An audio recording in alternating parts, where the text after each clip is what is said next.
ጤነኛ ናቸው። ምንም የታመሙት ነገር የለም። ምንም ከትላንት ወዲያ ኦሬዲ እያጎረሱ ቪዲዮ ምናምን ለቃለች እኮ ሀኒ ከአንድ ቀን በፊት ማለት ምንም የሆኑት ነገር የለም። ድንገት ነው ያረፉት።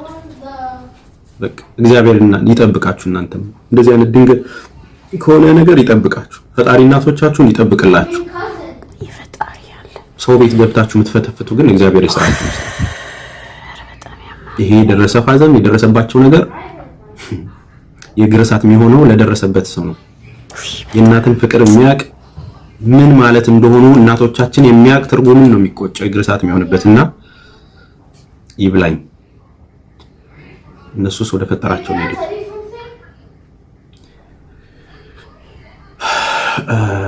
አቤኔ እንዴት ነው? ወንድሜ ሰላም ነው?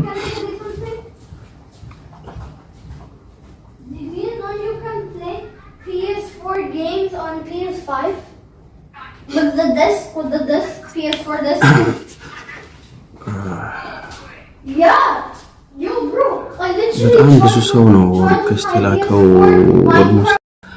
በጣም አንዳንድ ጊዜ በቃ የሆኑን ሰዎች ባታቋቸው የምትሏቸው ሰዎች አሉ። ማለት ብትረዷቸው ብታቋቸው ደግሞ የበለጠ የግርሳት ይሆንባቸዋል። ከአካባቢያቸው ጋር ያላቸውን እንትን የሁሉም እናቶች ናቸው። በቃ ማረፍ የማይወዱ መስራት የሚወዱ ልጃቸውን የሚንከባከቡ እያንዳንዱ ልጆቻቸውን በፍቅር የሚያሳድጉ በቃ የትዳር ህይወታቸው የተስተካከለ 7 ልጆችን እንግዲህ የመጨረሻ ልጅ ነች አና እንግዲህ በፍቅር እንደዛ በስስት የማያዩት ልጇ እንደዛ እኔ ልትሰንጥቅልሽ እያሉ እንኳን ቪዲዮ እየሰሩ እያያችሁ እናንተ በእናትና ልጅ መሃል ገብቶ ማይሆን ነገር መናገር ነውር ነው። በቃ ሰራተኛ አድርገሽ በቃ ማለት የምታላግጡበት መልኩ ራሱ ሲያስጠላ በቃ የምታላግጡበት የምትሰሩበት ቪዲዮ በራሱ በቃ ማለት ባለጌዎች አላችሁ። በቃ ባለጌ ያሳደጋችሁ ባለጌዎች አላችሁ። ባለጌዎች ማለት ነው። የምታላግጡበትን ነገር እንኳን ማትለዩ ማለት ነው። አዝናችሁ ይሁን ጥላቻ ይሁን ምኑ እንኳን ማትለዩ ሰዎች አላችሁ። በቃ ክፉ ሰዎች ማለት ነው። እንግዲህ ጀስት አንዳንድ ሰው ደግሞ ለማዘን የምታደርጉት ጥረት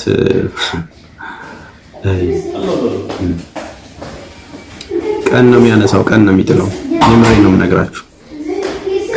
እናንተ የምትፈነጩበት የምትሉበት ቀን አንድ ቀን ደግሞ አቀርቅራችሁ እናንተ አንገታችሁን ደፍታችሁ እናያችሁ ብዙ ሰዎች አላችሁ እዚህ ሚዲያ ላይ ብዙ ሰዎች ናችሁ ምናያችሁ። አንገታችሁን ደፍታችሁ ምን መሆኑ ጉዳቱ የሚገባችሁ ቀን አንድ ቀን ይመጣል። ያንን ነው ማውራት የምንችለው።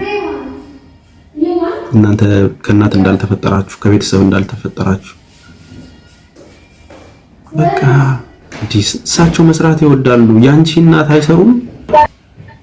በነገራችን ላይ ተስፍሽ የትኛውም እናቶች መቀመጥ አይወዱም። አሁን ማዬ አንድ ነግሬ እንግዲህ ማዬን አይታታ እንደዛ አይኗ ኦፕሬሽን ተደርጎ ጓሮ ያለው አትክልት ጋር ሄጄ እንደዚህ ላድርግ ብላ ታስቸግራለች። ታውቃለህ በቃ በተፈጥሯቸው የኢትዮጵያ እናቶች ያስቸግራሉ፣ መቀመጥ አይወዱም።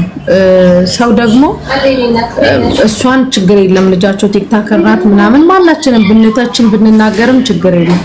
ዘሎ ግን እሳቸው ጋርም ሄደ ያው ይሄንን ቪዲዮ ሲያዩት ምን እንደሚሰማቸው ይሄን ቃላት የተናገሩ ሰዎች አላቅም። ግን ደግሞ በጣም አለው የሚሉ ሰዎች አሉ። በቃ ከነሱ ውጪ ቤተሰብ ማያ ከነሱ ውጪ ስርዓት ያለው ከነሱ ውጪ ተቺ የሌለ የሚመስላቸው ሰዎች አንገታቸውን መድፋታቸው ማይቀረው ነው እንዳልከው ማለት ነውና አዛኝ ሆኖ ደግሞ በየስቶሪያቸው የሚያደርጉት ደግሞ አለና ብቻ ፈጣሪ መጽናናትን ይስጥ ተስፍሽ ለሁሉም ማለት ነው። አንተ ለሁሉም እና በቃ ይሄን ብቻ ነው ተስፍሽ የሚባለው። ቻው በቃ እሺ ወንድሜ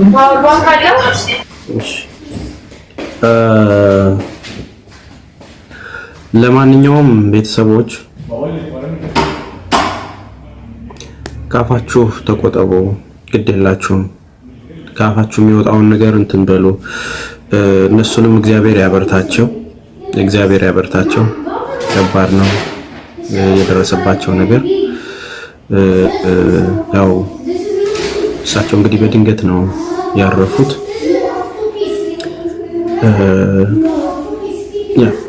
በተቻላችሁ መጠን በየሃይማኖታችሁ ጸልዩላቸው። ምንም ቢሆን አይተናቸዋል አይደል? ምንም ቢሆን እናውቃቸዋለን አይደል? በቃ እንትን በሉ እባካችሁ። እንትና ነች ጥፋተኛ፣ እንትና ነው ጥፋተኛ፣ እሱ ነው እንዲያደርገው በጣም ይሰብራል። ተው በቃ ኮሜንት ባታደርጉ መልካም ነው። ተው በቃ ማንንም ተጠያቂ አታድርጉ። እግዚአብሔር ነው አይደል ያደረገው፣ የመጣው የተፈጠረው እግዚአብሔር ነው አይደል? ግን ብዙ ተምረናል። ብዙ ክፉ ሰዎችን አይተናል። ክፉ ሰዎችን ብዙ አይተናል። የምር ሀኒ ይሄ የሚገባት ልጅ አይደለችም። በዚህ ልክ ስሟ ተነስቶ ሊጠለጠል የሚገባት ልጅ አይደለችም። እኔ ከ4 ዓመት በላይ አውቃታለሁ። ልጆቿን በስነ ስርዓት የምታሳድግ በቤተ ክርስቲያን እንዲያድጉ፣ በቋንቋቸው እንዲያድጉ፣ በባህላቸው እንዲያድጉ የምታደርግ መልካም እህት ነች።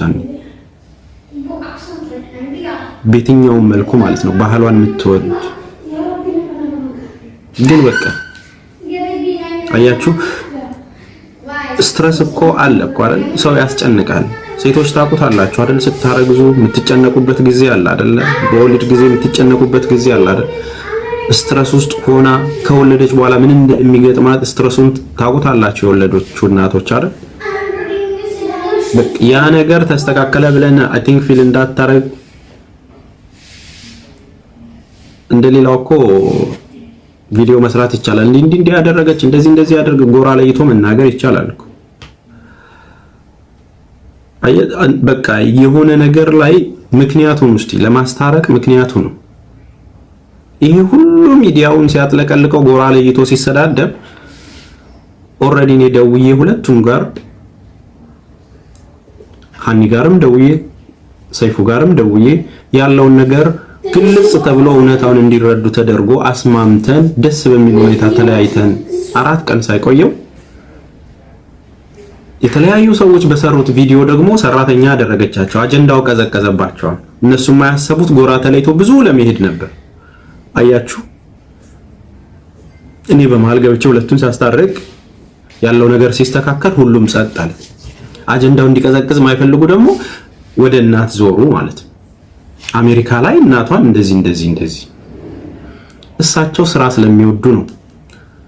እንደናንተ ቁጭ ብለው መብላት ወይም እዛ ወንበር ላይ ማሞቅ ስለማይፈልጉ ነው። ሰርተው ስለሚበሉ ነው። ቢዝነስ ስለሚሰሩ ነው። የእሳቸውን እጅ መብላት የማይፈልግ ሰው ስለሌለ ነው። ሞያቸውን ማሳየት ስለሚፈልጉ ነው። ስራቸው ነው። ማረፍ ስለማይፈልጉ ነው። ልጃቸውን አይደለም የልጅ ልጆቻቸውን በደንብ መንከባከብ የሚችሉ እናት ስለሆኑ ነው። ለሁሉም ለመጣ ለሄደው ሁሉ ማጉረስ የሚወዱ እናት ስለሆኑ ነው። እንደናንተ እዛው በተቀመጣችሁበት ዳይፐር እየቀየሩ አይደለም የሚቀመጡት። ሰርተው ተንቀሳቅሰው ነው። የትኞቹ እናት ናቸው ሳይሰሩ የሚቀመጡት? ለምንድን ነው በእናትና ልጅ መሃል እኔ ነኝ የምወዳችሁ ብላችሁ የምትመጡት? የምራችሁን ነው? ከልጆቻቸው ተሸላችሁ ነው እናንተ? ምን አግብቷችሁ ነው? ምን አውቃችሁ ነው እናትና ልጅ መሃል የሚገባው? ኦ ከኔ በላይ ለእናቴ ያስበሽ አይደል? የምርሽን ነው? አድበሽ ቁጭ በይ እናቴ በቃ ምንም መስራት የለብሽም ብትያቸው ጥለውሽ ነው የሚጠፉት። በድካም ያደጉ ናቸው። የኢትዮጵያ እናቶች ማረፍ የማይፈልጉ ናቸው። ጤናቸው የሚሰማቸው ሲንቀሳቀሱ ነው። ሲቀመጡማ ያውቁታል እኮ ምን እንደሚያደርጋቸው። ሲቀመጡማም እንዴት እንደሚብረከረኩብን እናውቃለን እኮ። ለኛ ብለው መከራ ከፍለው እንኳን አሁን ሰርቫይቭ እንዲያደርጉ እንኳን ማድረግ ማንችልበት ብዙ ኬዝ አለ። ለኛ ብለው ጠውልገው የሰዓት የሰው ቤት ፊት ገርፏቸው ስንት መከራ አይተው እዚያ ደርሰውን እንኳን አሁን እኛ ደረስን ብለን የነሱን ነገር ለመመለስ የተቸገርን ብዙ ሰዎች አለ። ስላለን አይደለም፣ ብር ስላለ ስለተረፈ አይደለም። እነሱ በከፈሉልን ዋጋ አሁን ላይ እኔ ደርሼ በብሬ ልመልሰው ማልችለው ብዙ ጤና የጎደላት እናት አለች በየቤቱ። ብዙ እናቶች ዋጋ ከፍለዋል ለማሳደግ። ሳትበላ ነው ለአንተ ልታበላ የምትሄደው። አንቺ ቢብላ ነው ያላትን የምትሰጥ። ያ ግን ሰራተኛ ስለሆነች አይደለም። እናንተ እንደምትሉት ወይ በተቆረቆራችሁት አያችሁ 10% የተቆረቆራችሁ ትመስላላችሁ፣ 90% መርዛችሁን ትረጫላችሁ። ቤተሰብ ታለያያላችሁ፣ መከራ ታዘንባላችሁ። ወይ ዕውቀት ኖሯችሁ ወይ አገናዝባችሁ ቢሆን እኮ በቃ ኬት ተሰብስበው እንደዚህ እንደሚያደነቁሩንና ትውልድ እንደሚያበላሹ ግራ እስኪገባን ድረስ የመሀይም ጥርቅም ሆነ ሚዲያው ራሱ ወይ በትምህርት አልገፉ ወይ ደግሞ ስራ ሲሰሩ አላየናቸው። እያንዳንዱ ስቴፓቸው መንገድ የሳተ የመሀይም ስራ ማለት ነው። መደረግ ካለበት እንደውም ማስቆምም ካለበት መንግስትም ኃላፊነት ወስዶ እነዚህ አይነት የሚዲያ ባለጌዎችን ባህልና ሴት ጥሰው ምን እንደሚናገሩ የማያውቁትን ስንቱን የቤተሰብ ትዳር ስንቱን ህይወት የሚበጠብጡን ሰዎች ነው ሃይ ማለት ያለብን። እንደዚህ አይነት ባለጌዎች በስተው ነው ሌላ ሺህ ባለጌዎች እየፈሉ ያሉት። እንደ ሀገር ነው የሚያዋርዱን፣ እንደ ሀገር ማለት ነው። ሰው በስማም ብሎ ጧት ተነስቶ ስለ ሰው ለማውራት